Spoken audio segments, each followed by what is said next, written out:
May we just get your reaction on the recent pronouncement of Vice President Sara Duterte that in an indignation rally in Cebu, she said na may karapatan ng mga Pilipino na magalit sa gobyerno, ma'am? Unang-una, nakakalungkot po na mula sa pangalawang pinakamataas na leader ng bansa ay mukha pang nag-i-encourage siya sa mga tao na magalit sa gobyerno. Nung nalaman po ito ng Pangulo ay wala po siyang naging reaksyon dito dahil hindi nga po ito dapat nanggagaling sa pangalawang pinakamataas na leader ng bansa. Ang tanong lamang po, nung panahon ba ng kanyang ama, nagsabi rin po ba siya na maaari po kayo magalit? Lalong-lalo na po nung ang kanyang ama ay nabansagan at nabigyan po at kinilala bilang most corrupt noong 2017. Matatandaan niyo po ba yun? Noong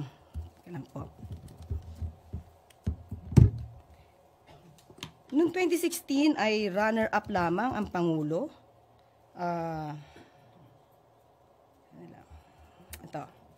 Noong 2016, runner-up lang si Pangulo bilang most corrupt.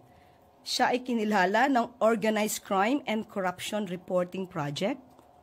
Pero noong 2017 ay nag-level up si dating Pangulong Duterte at siya na po yung naging awardee at kinilala ng People of the Year being the most corrupt.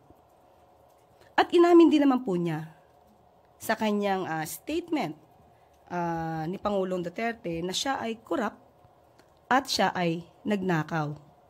Pero naubos na nga lang. Natatandaan niyo po ba yon? Because meron pa po ako ditong statement niyan. Okay? So, ang tanong lamang natin, yung ba ay hindi niya man lang nasabi na dapat na merong karapatan ang taong magalit. And at the same time, wala po tayong nadinig sa Pangulo kahit ano pa ang naging di umanong anomalya ng DepEd sa pamumuno ni VP Sara.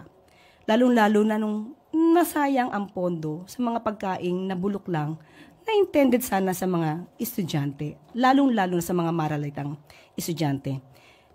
So being the Vice President, siya bilang Vice President, mas maganda po sana kung siya ay mag-i-encourage sa mga tao na makipagtulungan na lang instead of having this feeling of hatred against the government.